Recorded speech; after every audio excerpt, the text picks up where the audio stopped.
Hello everybody and welcome to The Creative Genius. I'm Heidi Hinda Chadwick, and for today's episode of the A to Z Guide to Being a Creative Genius, we're going to be focusing on R for resistance. Resistance. You know this one? Yeah, I thought so. Well, stay with me. In this video I'm going to talk about the different ways resistance shows up. They might be familiar to you, and how we can work with resistance in a creative way, and also the hidden gifts, if you like, the positive aspects of what resistance holds. So resistance really is this no. So life for me, creative flow, is this continuous moment by moment yes, yes, yes. Takes us over these creative edges in our life and in our work. But the no is important. The no will have to exist. If there's a yes to life, there's going to be a no. It's kind of laws of duality. This is simply how it is. And these no's, this resistance, can be incredibly informative for us and actually very helpful. The no can stop us from doing something or heading in a direction that's not actually very good for us, or might not be in line with our integrity. So this is one reason no might show up. Another reason no might show up is because we're not quite ready. Not quite ready. We might need another piece of information, just something else to help us before. It's almost like we've kind of, got this rucksack on or about to kind of cross over this bridge. We might be missing a very vital piece before we head forwards. One of the reasons no shows up, I feel, is that it's often arises, and the strength of our no often arises in response to the strength and force of our yes. So something has this incredible value and is vital and meaning for us at a particular point. This other force can often show up equally as strong. I find that really interesting and absolutely fascinating. It's as if we're about to head into some completely new level of possibility in our creativity in our life. Maybe it shows up as a test, maybe it shows up to really check that we are conscious and awake in this moment. I don't really know, to be honest. But the main reason that no shows up for us is because it's showing us, or its content, if you like, is fear. It's fear. We're scared. Life is scary. We're not certain of what's about to happen. Life is uncertain, it's unknown. And it's only when we allow ourselves to really feel, there's that very Americanized, I think she was an American woman who wrote the book Feel the Fear and Do It Anyway. And there is a truth in that. Fear can absolutely paralyze us. And in fact, paralysis, that energy of paralysis which can happen with resistance, is very similar to the bouncer, my creative bouncer resistance dude. If we allow ourselves to feel and really own, acknowledge this fear, what it means is that we are acknowledging that we are vulnerable. And maybe vulnerability is not something, though obviously Brené Brown, for those of you who are not familiar, is an absolute expert on the power of vulnerability and its importance in our life and in our connection, in our hearts. But owning our vulnerability is something that a lot of us would rather shy away from. But it's vital, especially for living in your full creative genius. It's actually a superpower. Our strength lies in our ability to be open and vulnerable to all of it, to feel everything. So how does resistance show up for you? Pop in the comments below. What's the favourite method resistance shows up for you? One way it shows up for me is distraction.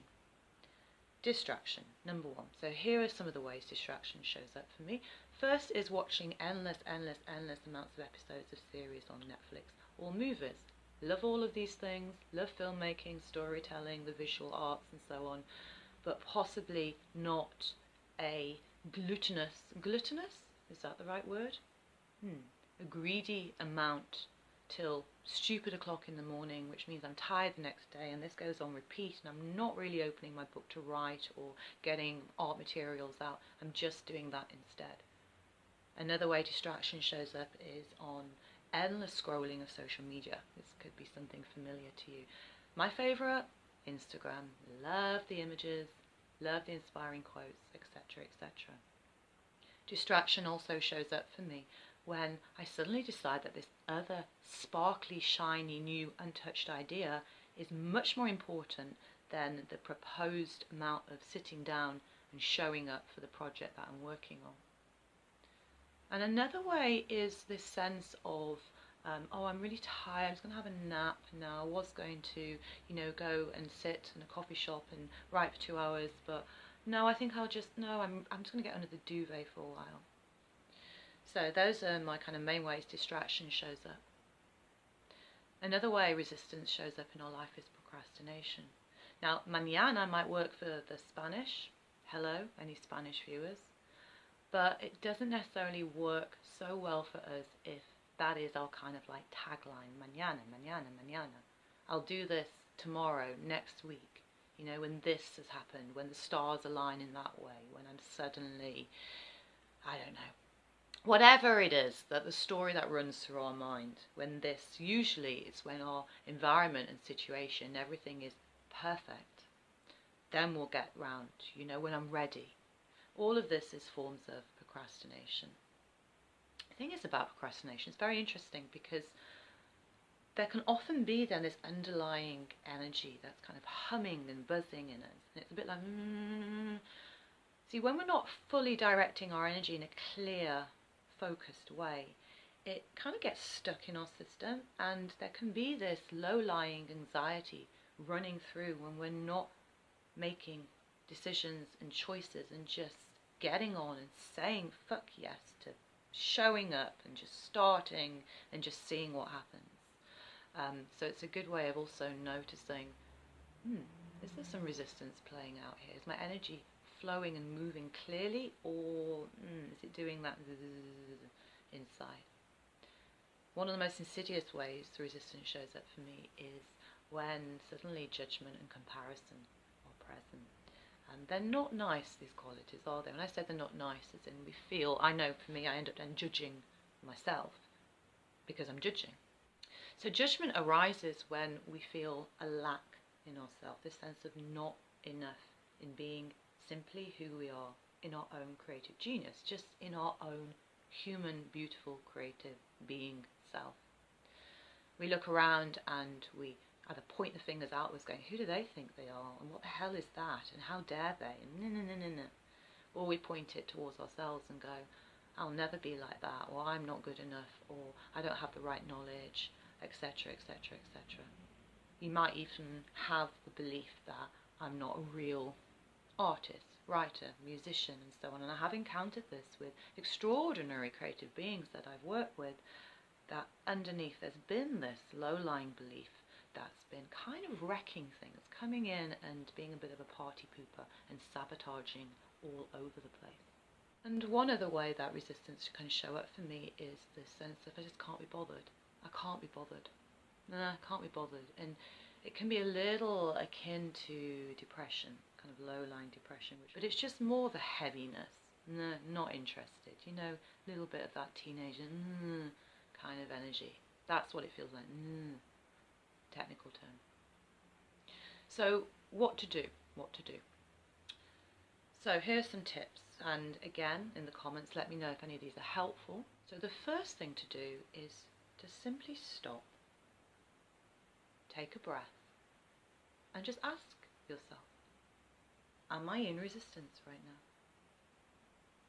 Am I in a no to my life in this moment? Am I in a no to this creative project in this moment?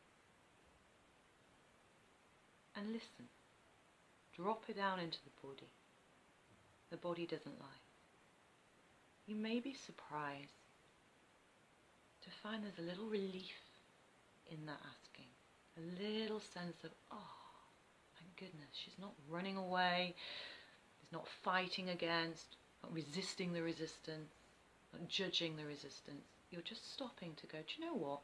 Maybe this is the truth of my experience right now. So there might be a little, yeah, okay. So I'm in resistance. Yeah, there's this massive, massive no going on right now. Great. Wonderful. The next step is to be curious about this place. What do you want? Why are you here? What's going on? Is there something that you're needing, something that I'm not seeing here? Is there something old that's shown up? As I say, it could be these old beliefs kind of running the show. So just take time to really, almost like you're interviewing your resistance. What does it want? Maybe it's just scared and just needs some extra little bit of encouragement or faith. You know, you might want to just hold its hand like a little small child and go, look, we're coming along for this ride anyway. I'm holding your hand. I'm here. I'm adult. I'm an adult human being right now. And we're still going to make this choice to say yes at this point. And this fear, this resistance might be doing this. It might be shaking around in the body. It might be stamping its feet. It might be going off with its thoughts. But at that point, we can suddenly see there's a little bit of a choice, not necessarily to follow and to believe it and get stuck in its energy. Another way to work with resistance, which I find is quite fun, is to make art out of this place. If you're really stuck in resistance, become interested in that, get to know it. How does it sit in your body? What shapes does it take? What does it say? What is its texture, its colours? Maybe write about what it feels like to be in resistance. Maybe create a little dance piece about how resistance moves or doesn't move. Maybe play around on the piano. What does resistance sound like to you? So you're making art out of this place. It can be a very beautiful and incredibly rich and ripe experience. And then finally, you might start to get a sense that there's some more space, there's some more breath, that this resistance doesn't have such a strong hold anymore. It's softened a little, it's relaxed a little, it's been acknowledged, it's been allowed to be there to an extent. Choices are absolute power. When we get to this place where we suddenly see there's a choice to show up anyway or not, that's incredibly an extraordinary place to be. Because then we can really honestly say to ourselves, okay, right now the resistance is here, I can see and I can feel and I've learned a little bit about what it's doing here, and I'm still going to say no for today. That's okay, you're on board, you're choosing consciously. Or maybe you're aware of resistance playing out, you're terrified, your heart's beating, there's a little bit of shaking going on, your mouth is dry, but you suddenly go, do you know what? I'm still going to go ahead and do the thing that I really want to be doing, that's really calling me, because that's more important to me than this resistance is. And I do believe that choice becomes a muscle. It becomes a muscle that each time that we make that choice towards our creative freedom, it gets strengthened that little bit more. And I don't know whether resistance ever goes away. I think there is something about each of these places, each time we approach a creative edge, that it shows up once again. Just one of those strange mysteries of life. So one of the things I'd just like to say though is, before we finish, is thank you so much for being here. Thank you so much for your attention and for your time. Please like this video, please subscribe if you haven't done so already. If you want to head over to my website, there you can sign up to my mailing list. I send out a Free to Friday newsletter. Someone described it like a little New York art magazine, once a month with lots of resources and creative tips.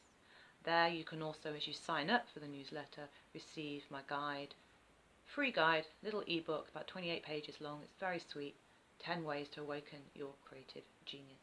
So just before I go though, I'd like to say one more thing about resistance. That amount of stubbornness, that amount of held energy it's incredible. Yeah, there's so much potential. There's an explosion of potential and power in our energy and life force held up in that place. So in a way, treat it with a reverence, treat it with a respect, because if we become an ally of this place, we do not know what it can reveal and show us and give to us as an offering and as a gift in our lives. So as I said at the beginning, all of these places can be held with some kind of sense of gratitude and appreciation, even though they don't necessarily feel that way to us, but ultimately they are all part of our creative toolbox. So until next time, thank you so much for being here, and I hope you enjoyed this video, this art for resistance, and I look forward to seeing you next week for another episode in the A to Z Guide to Being a Creative Genius. Thank you.